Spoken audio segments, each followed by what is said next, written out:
ನಮಸ್ಕಾರ. ರಿವ್ಯೂ ಚಾನಲ್ಗೆ ಸ್ವಾಗತ. ನಾನು ಸೌಖ್ಯ ಗಾಂವ್ಕರ್. ರಾಜ್ಯ ರಾಜಕಾರಣದ ಬಿಗ್ ಬ್ರೇಕಿಂಗ್ ನ್ಯೂಸ್ ಒಂದು ಬ್ಲಾಸ್ಟ್ ಆಗಿದೆ. ಮೊದಲೇ ತಿಳಿದಿತ್ತು ಅಡ್ಡ ಮತದಾನ ಬಿಜೆಪಿ ನಾಯಕರಿಗೆ. ಪ್ರೆಸ್ಟೀಜ್ ಅಪಾರ್ಟ್ಮೆಂಟ್ ಸೀಕ್ರೆಟ್ ಯಾರ್ಯಾರಿಗೆ ತಲುಪಿತ್ತು ಇದು ಗೊತ್ತಾದ ಮೇಲೂ ಸುಮ್ಮನಿದ್ದಿದ್ದು ಯಾಕೆ? ಹಾಗಾದರೆ Vijendra R Ashok not reachable secret. ಆ ಪ್ರಧಾನ ಕಾರ್ಯದರ್ಶಿಗೆ ಕಂಪ್ಲೀಟ್ ಡೀಟೇಲ್ಸನ್ನು ಒಪ್ಪಿಸಿದ್ದ ಮಾಜಿ ಸಿಎಂ. ಆದರೂ ಕೂಡ ಇಷ್ಟು ನೆಗ್ಲೆಕ್ಟ್ ಮಾಡಿದ್ಯಾಕೆ? ಪ್ರಧಾನ ಕಾರ್ಯದರ್ಶಿಗೆ ಅಡ್ಡ ಮತದಾನದ ಸೀಕ್ರೆಟ್ ಮೀಟಿಂಗು, ಅದು ಕಾಂಗ್ರೆಸ್ನ ಬಿಗ್ ಲೀಡರ್ ಜೊತೆ ಬಿಜೆಪಿ ನಾಯಕರು ಸೇರಿರೋದು ಗೊತ್ತಾದ ಮೇಲೂ ಕೂಡ ಈ ಅಡ್ಡ ಮತದಾನ ನಡೆದಿದ್ದು ಹೇಗೆ? ಅಪಾರ್ಟ್ಮೆಂಟಲ್ಲಿ ಸೇರಿದವರು ಯಾರ್ಯಾರು? ಈ ಎಲ್ಲ ಕಂಪ್ಲೀಟ್ ಡೆವಲಪ್ಮೆಂಟ್ ಬಗ್ಗೆ ಸ್ಫೋಟಕ ಮಾಹಿತಿ, ಈಗ ಬೆಚ್ಚಿ ಬೀಳುವಂಥ ಮಾಹಿತಿ, ಬಿಜೆಪಿಗರು ಬೆಚ್ಚಿ ಬೀಳುವಂಥ ಮಾಹಿತಿ ಬ್ಲಾಸ್ಟ್ ಆಗಿದೆ. ಡೀಟೇಲ್ಸ್ ಇಡ್ತಾ ಹೋಗ್ತೀವಿ. ಇದು ಕಾರ್ಯಕರ್ತರಿಗೆ ಅತಿ ದೊಡ್ಡ ಶಾಕಿಂಗ್ ನ್ಯೂಸ್. ಬಿಜೆಪಿ ಹೈಕಮಾಂಡ್ ಹಾಗಾದರೆ ಇದು ತಿಳಿದ ಮೇಲೆ ಇನ್ನೇನು ಮಾಡುತ್ತೆ ನೋಡ್ತಾ ಹೋಗೋಣ. ಸುಮ್ಮನೆ ಇರ್ತಾರಾ ಇಷ್ಟ ಆದಮೇಲೆ? ಹಾಗಾದರೆ ಬಿಜೆಪಿಗರು, ನೀವೇನಾದರೂ ಫಸ್ಟ್ ಟೈಮ್ ನಮ್ಮ ಚಾನಲ್ ನೋಡ್ತಾ ಇದ್ರಿ ತಪ್ಪದೆ ಸಬ್ಸ್ಕ್ರೈಬ್ ಮಾಡಿ, ಹಾಗೆ ಬೆಲ್ ಐಕಾನ್ ಕ್ಲಿಕ್ ಮಾಡಿದ್ರೆ ಎಲ್ಲ ವಿಡಿಯೋ ಅಪ್ಡೇಟ್ಸ್ ನಿಮ್ಮನ್ನು ತಲುಪತ್ತೆ. ವೀಕ್ಷಕರೇ, ಕರ್ನಾಟಕ ಬಿಜೆಪಿಯಲ್ಲಿ ಏನು ನಡಿಬಾರ್ದಿತ್ತಲ್ಲ ಅದು ನಡೆದು ಹೋಗಿದೆ. ಅಡ್ಜಸ್ಟ್ಮೆಂಟ್ ಪಾಲಿಟಿಕ್ಸು ಆರೋಪ ಇತ್ತು.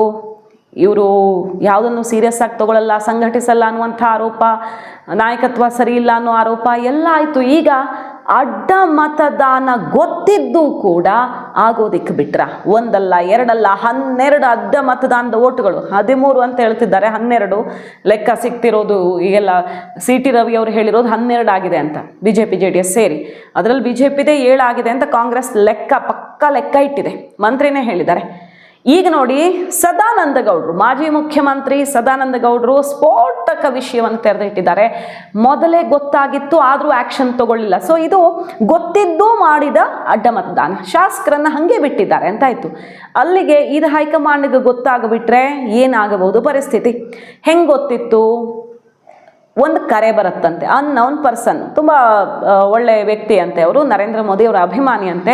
ಸರ್, ಒಂದು ದೊಡ್ಡ ಇನ್ಫಾರ್ಮೇಷನ್ ಸಿಕ್ಕಿದೆ ಅಂತ ಸದಾನಂದ ಗೌಡರು ಕಾಲ್ ಮಾಡ್ತಾನಂತೆ. ಆ ವ್ಯಕ್ತಿ ಪ್ರೆಸ್ಟೀಜ್ ಅಪಾರ್ಟ್ಮೆಂಟಲ್ಲಿ, ಇಂತಹ ಫ್ಲ್ಯಾಟಲ್ಲಿ ಕಾಂಗ್ರೆಸ್ನ ಇಷ್ಟು ಜನ ಶಾಸಕರು, 3-4 ಜನ ಶಾಸಕರ ಜೊತೆ BJPಯ ಈ ಶಾಸಕರು ಇವತ್ತು ಮೀಟ್ ಆಗ್ತಿದ್ದಾರೆ 4 ಗಂಟೆಗೆ.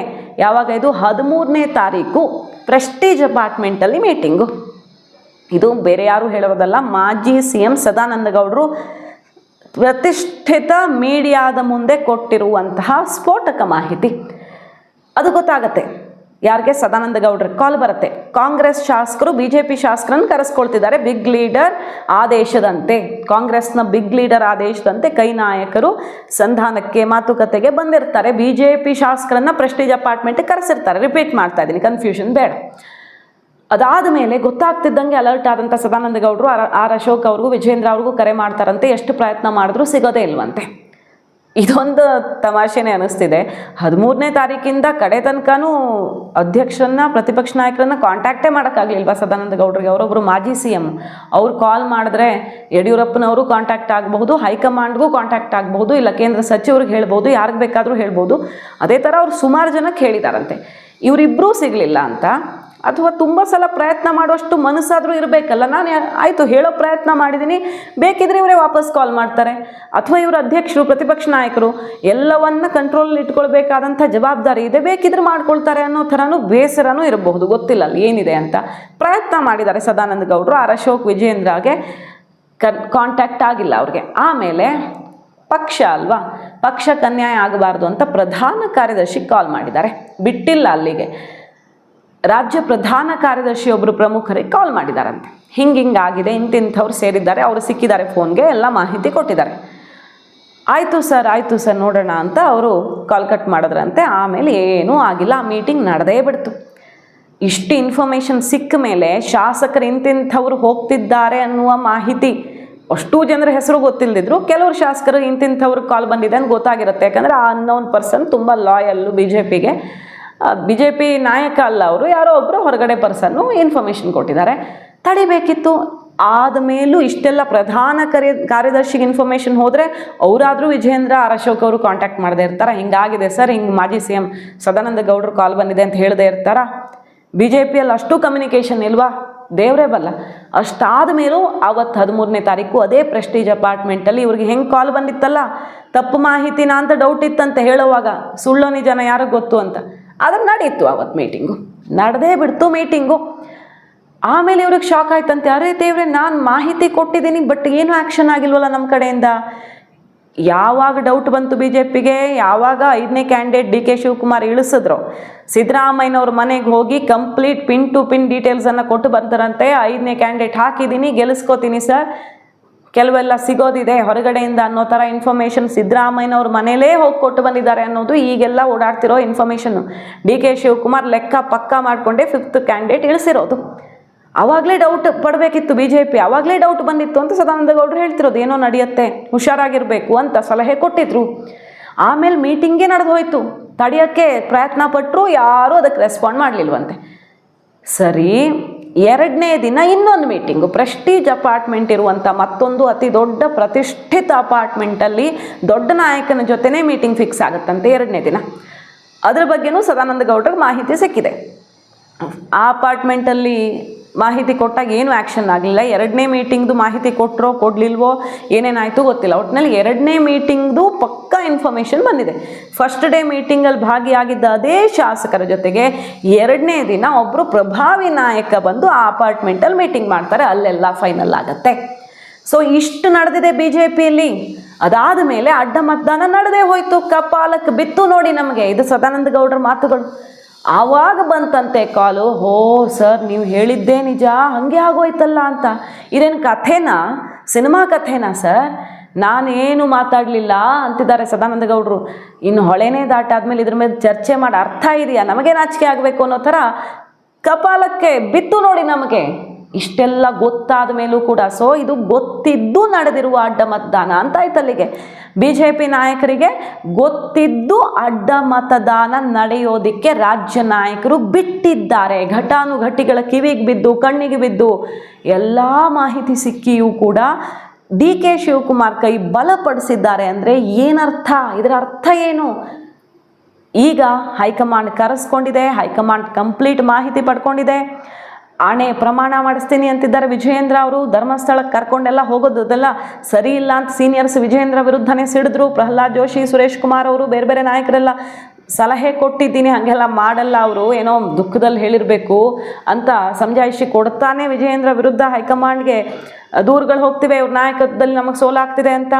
ವಿಜಯೇಂದ್ರ ಅರಶೋಕರನ್ನ ಹೈಕಮಾಂಡ್ ಕರೆಸ್ಕೊಂಡಿದೆ. ಈಗ ಆಣೆ ಪ್ರಮಾಣ ಮಾಡಿಸಿದ್ರೆ ಏನಾಗುತ್ತೆ ಹೇಳಿ?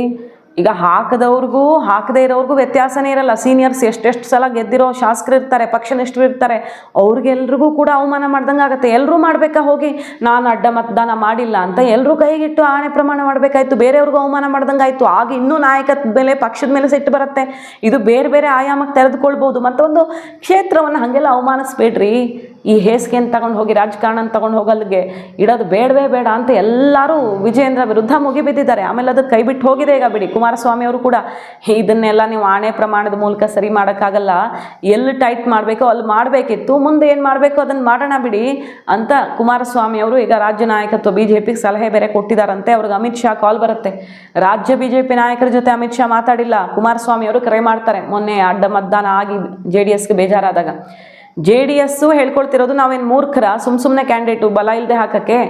ಯಾಕೆ ಹಾಕಿದ್ವಿ ಅಂದರೆ ಇದೆಲ್ಲ ಎಕ್ಸ್ಪೋಸ್ ಆಗಲಿ ಅಂತಾನೆ ಹಾಕಿದ್ವಿ, ಇದು ಹೊರಗಡೆ ಬರಬೇಕಿತ್ತು. ಸೊ JDSದು ಏನೇನು ಲೆಕ್ಕ ಇದೆಯೋ BJPಯನ್ನು ಎಕ್ಸ್ಪೋಸ್ ಮಾಡೋಕೆ ಹಾಕಿದಾರಾ, ಅಥವಾ JDSನಲ್ಲಿರೋರು ಎಕ್ಸ್ಪೋಸ್ ಆಗಲಿ ಶಾಸಕರು ಕೈ ಕೊಡೋರು ಅದು ಇರಬಹುದು, ಹೆಂಗಾದರೂ ಇರ್ಬೋದು. ಸೊ JDS ಮುಂದೆ ಏನೇನು ಮಾಡುತ್ತೆ ಗೊತ್ತಿಲ್ಲ.